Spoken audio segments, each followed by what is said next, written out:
Brian, and there are plans to expand indoctrination. That's right. Well, Idahoans are also concerned. Horror shot. That line would be moving a little bit farther west. I'm like crying. Nobody wants to see dark money is influencing policy in our state. Well, that's not how this works. Well, hello there and welcome to Nowhere to Hide. I'm Brian Hyde. We've got a doozy of an episode today because today we're going to be talking about opinions versus thought crimes. The line is blurry, but that's a feature, not a bug when it comes to accusing other people of thought crimes. And this is something that you're going to see, I think, more and more as the 2024 elections approach. It's the political election cycle, and so people get very hyped up. But right now, there's a particularly insidious form of this that is playing out here in Idaho, and it's worth noting, and it's worth learning a few lessons from so that you can see through that smoke screen and that apparent, oh, look at this. This is something you should be so outraged about, and see that it's a figment of someone's imagination. And frankly, what they're asking you to do is, let me put this ring through your nose so that I can lead you along in the appropriate outrage that makes sure you are in my ideological camp. That makes sense? Well, here, it will in a moment.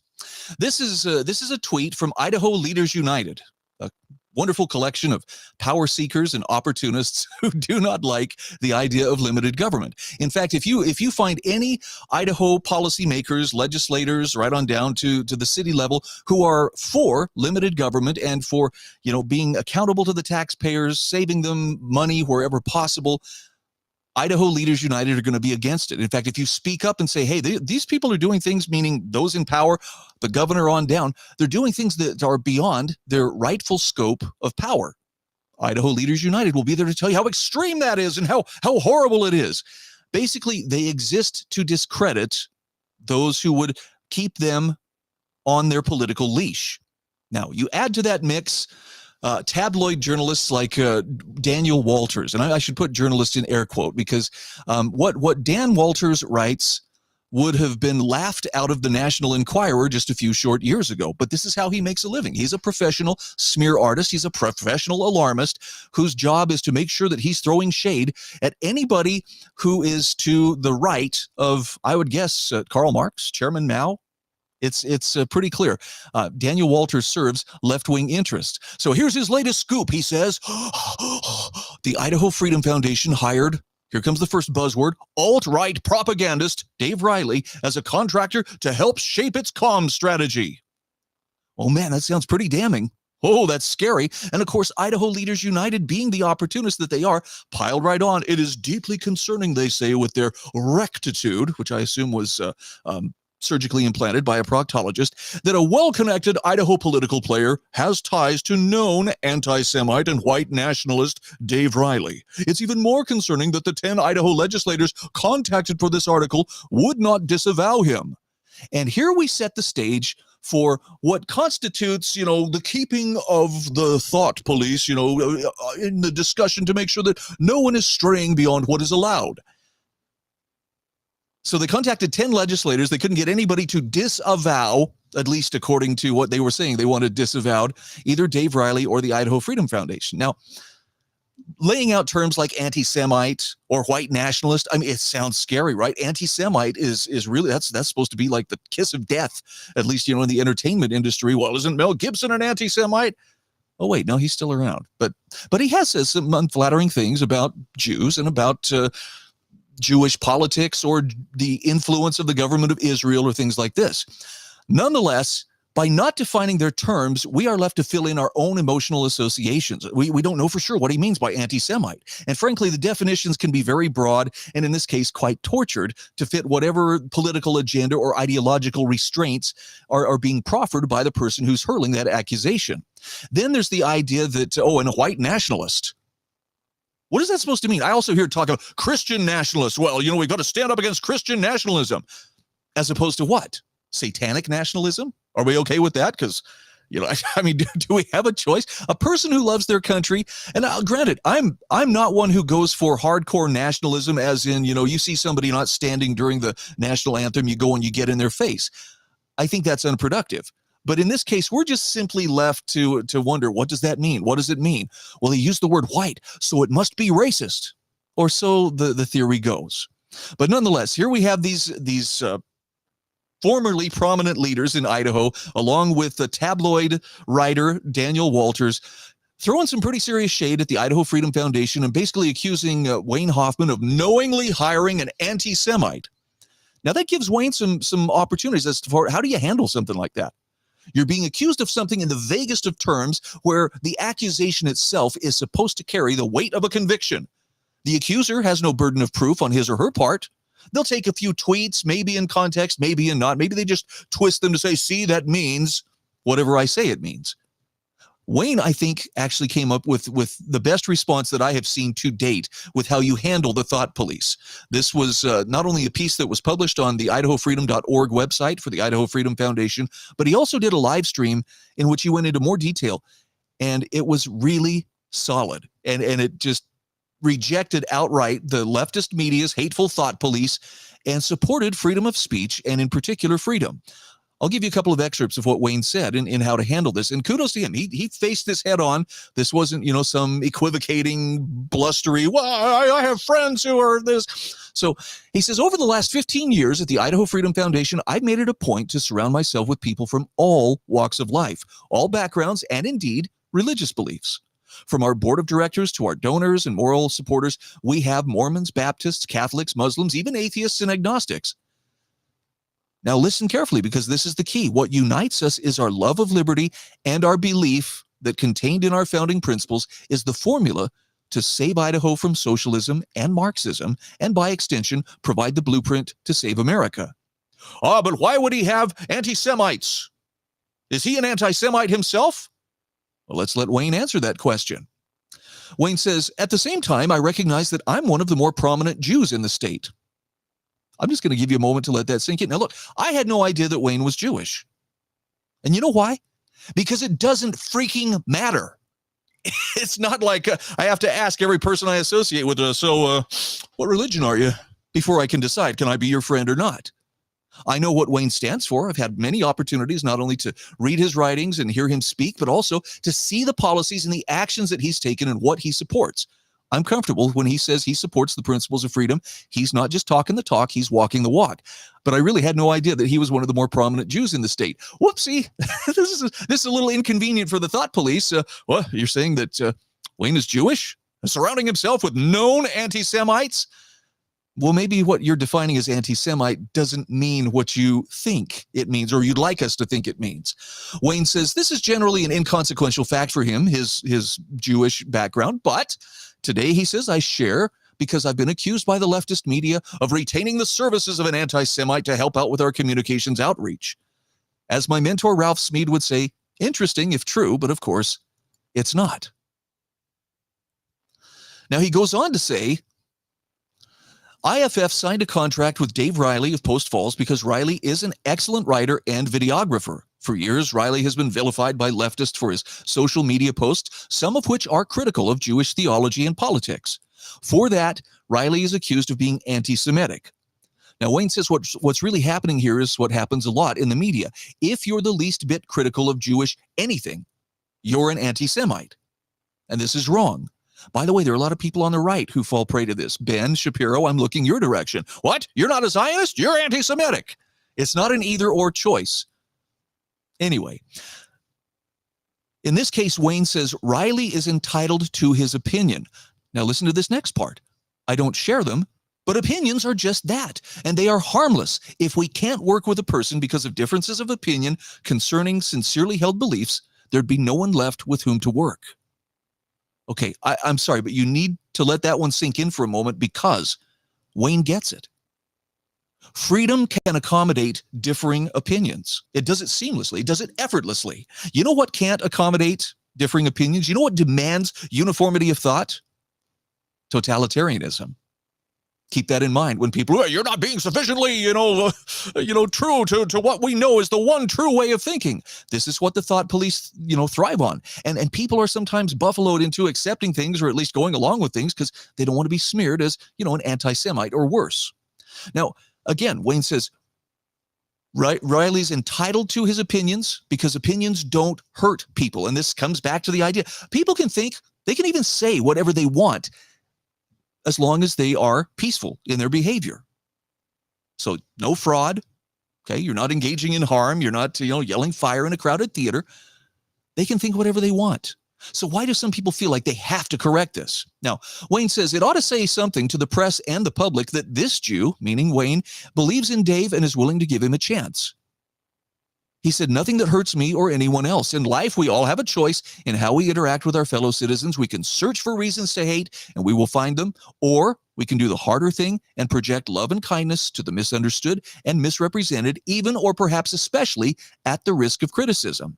And boy, the critics are just out in spades. Now, I think they're a very small but noisy minority, those who would say, well, this is anti-Semitism, clear and plain.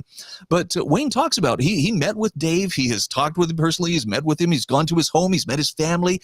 And I will say this from having talked with Dave myself. I don't hear anything from his beliefs that would constitute, a desire to see all the Jews killed off or some kind of twisted support of the final solution or, allegiance to white supremacy. Nothing whatsoever. He does have some critiques. And frankly, not all of those critiques are things that people should find, untouchable. You can't even question that. It's a thinking person can recognize that there is good as well as bad. But the dogmatic ones are the ones that are really tough to deal with. And right now, the dogmatic ones are the ones acting as the thought police. So I applaud Wayne for taking the high road on this one. By the way, it really took the wind out of the sails of the critics. The critics were like, we got him. We finally got him. And now they're just, well,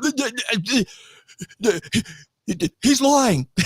That's all they have. They just have to make it up out of whole cloth. Anybody who disagrees with them, well, they're just outing themselves as a Nazi. That's all it is. Now, going back again to Wayne's commentary, he says, my decision doesn't fit the media's narrative. He says, I'm supposed to condemn Dave. I'm supposed to throw outrage his way, and because I didn't do that, the leftists in their role as thought police are coming after me and the Idaho Freedom Foundation. Now, he says, it's funny, if I'd contracted with someone who pontificated on social media about how trans people were stunning and brave, the press would celebrate my choices. And I think any honest person who considers that statement would have to admit, yeah, they would. They'd be all over it. Oh, that's so good. Thank you. Thank you so much for supporting this. So let's take a look at some of the rhetorical as well as mental manipulative trickery that is afoot here.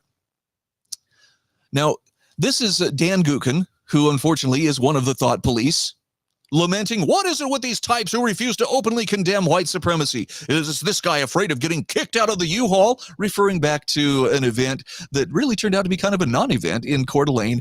I believe it was year before last. I love this reply to him, though. Dan, you're obsessed with white supremacy and your demands that everyone denounce it repeatedly. The laws in this country are clear. Racial and all discrimination is illegal. We helped make those laws, and we elected those in authority to uphold those laws. Enough said, move on.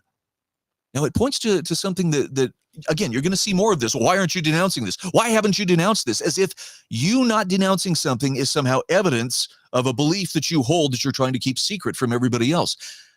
It's a fallacy. And again, it's a rhetorical trick to force people onto the defensive.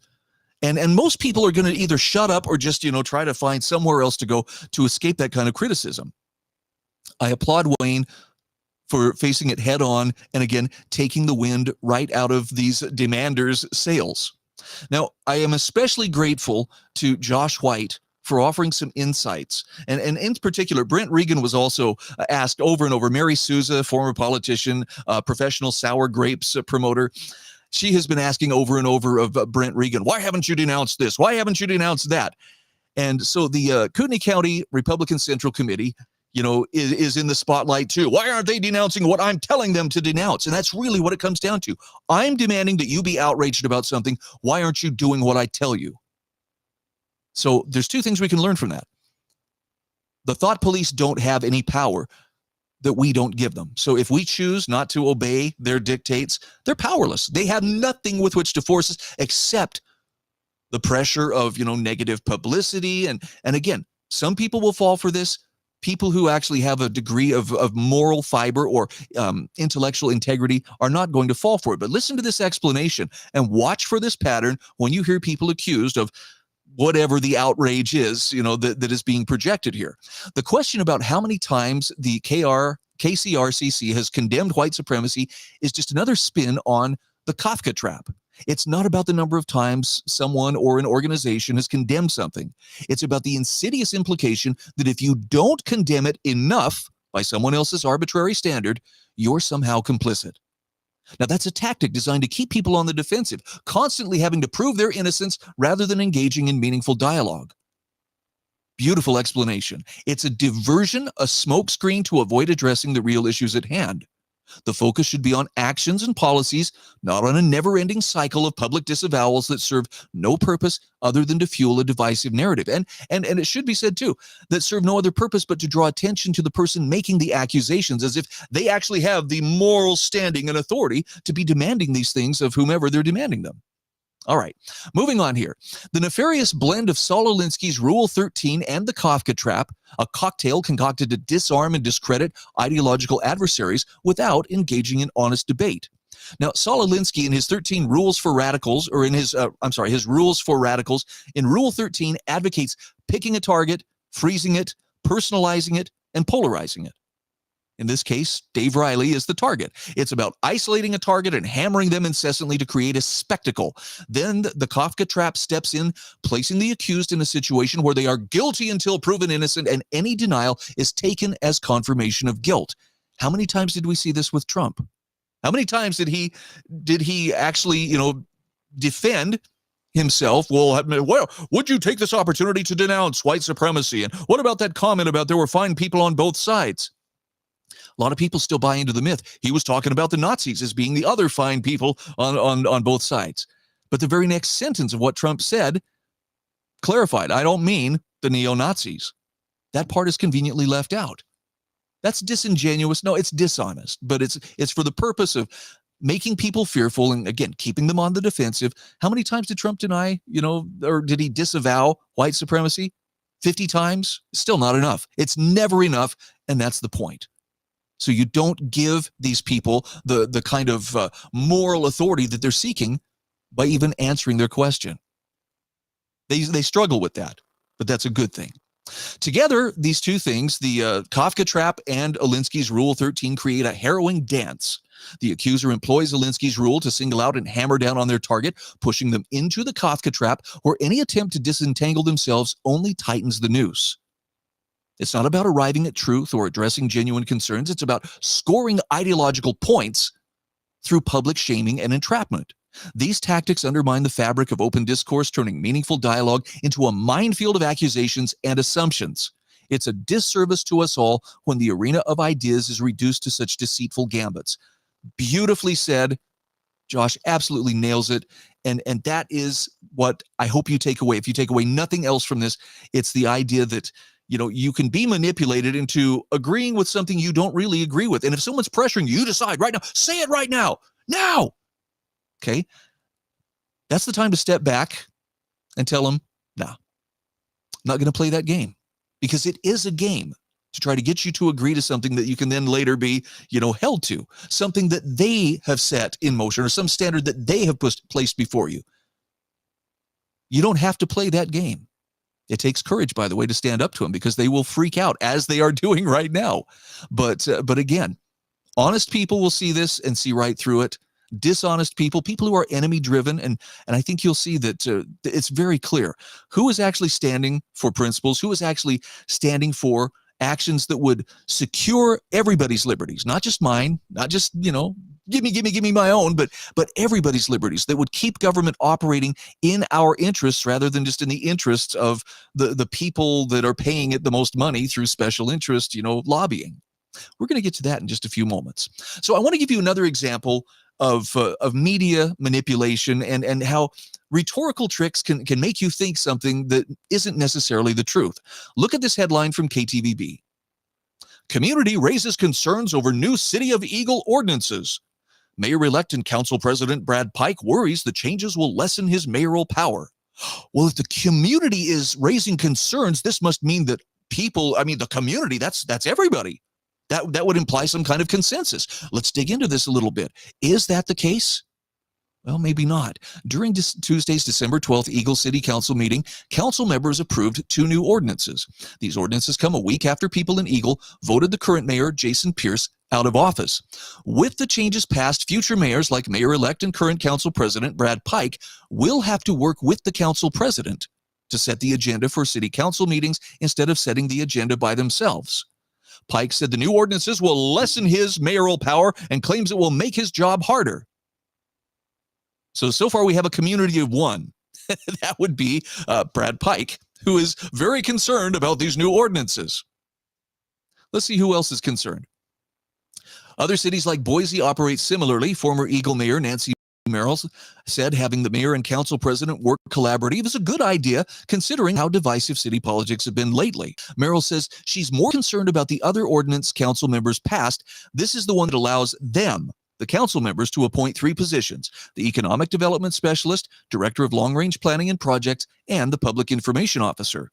Moving forward, Mayor-elect Pike cannot remove the people who hold those positions when he takes office in January without council approval. Now, they see this as a negative. I see it as, well, maybe he wants to sweep everything clean and put in a bunch of yes thems to to uphold whatever it is that he's trying to get across. But this looks like checks and balances at work. But as far as the community involvement, where's the community? Well, there were a few community members present at the meeting. Okay, did they specifically say this was their concern too? No? Well, then KTVB, you're speaking out of your nether regions. I'm sorry, you're lying when you say that the community raises concerns about this. Some in the community may have raised concerns, including, the mayor-elect. But the implication, though, was, the whole community's upset about this. Nope. That's just a rhetorical trick to try to get people thinking that somehow, the community's really up in arms. And sadly, there are people who won't take a second thought to look into it themselves. All right, let's talk about one more thing. This is a wonderful capture of someone showing their true character. Trent Lynn Clark says, our current government, speaking of the state of Idaho, is beholden to the businesses that are thriving in this political environment. IFF, the Idaho Freedom Foundation, on the other hand, is beholden to the very businesses that do not thrive in this environment, and therefore are willing to pay handsomely to disrupt the system. If we can agree on those 2 points, we have a dialogue. So let's break down what he was just saying here. The current government thriving in this political environment means getting government kickbacks. Thank you, Maria Olson Nate. Corporate influences have figured out how to monetize government. This is why IACI is so invested in getting their bought and paid for legislators back. It's a great return on investment for the Idaho Association of Commerce and Industry corporatists. And as far as, IFF is only supporting businesses that don't thrive. Yes, that would be the businesses that actually have to participate in the free market that don't have the advantage of being in bed with government and have it running interference for them, either erecting barriers to entry for competitors or otherwise mandating that the public has to purchase their services or otherwise subsidize what they do. Interesting, wouldn't you say? One more thought here. This is one you want to let sink in. Senator Tammy Nichols. This is like Idaho government merged with IACI. It's a quote from Benito Mussolini. Fascism should more properly be called corporatism because it is the merger of state and corporate power. Next time you see, articles about what is IACI up to or what are these lobbyists doing, ask yourself, how entangled are they with state government? You'll hear a lot of cries of fascism. Anybody who opposes me having unlimited power is a fascist. I got news for you. Fascists are collectivists. And yes, there are Republican collectivists here in the state of Idaho. It's those who stand up against them and those who would keep them within the proper bounds of government that are being vilified by the press and by these power-seeking opportunists who, by hook or crook or misrepresentation of, hate or anti-Semitism, are doing anything they can to get people out of the way who would insist upon fidelity to the principles of limited government. Now, that's a lot to digest, but there it is. Learn to see through those tricks. Learn when there's a bogus or unspecified predicate being leveled out there. Well, this person is engaging in hateful speech. What does that mean? Is there a clear legal definition of what constitutes hateful speech? Because otherwise, it's a subjective label that someone is throwing out there, hoping it will stick, and knowing that all I have to do is make the accusation and then let the guilty until proven innocent person scramble around trying to defend themselves. The best way to counter this is don't play the game. Don't give interviews to reporters who will try to twist your words. Don't accept the guilt that people are trying to encourage you to embrace. And above all, do not let anybody else dictate to you what thoughts are allowed and what aren't. Remember, freedom is not marked by uniformity of thought. In a free society, people do not think exactly the same. They hold different opinions. As long as those opinions are peaceful and their actions are peaceful, they're good. But the moment someone comes in and says, you cannot think that, you cannot say that, you cannot believe that, watch out. You've got a totalitarian on your hands. I'm Brian Hyde, and this is Nowhere to Hide. Are biased, the Idaho Press Club are biased, all media, newspaper, radio. To be completely blunt here, Brian, and there are plans to expand indoctrination. That's right. Idahoans are also concerned. Horror shot. That line would be moving a little bit farther west. I'm like crying. Nobody wants to see. Dark money is influencing policy in our state. Well, that's not how this works.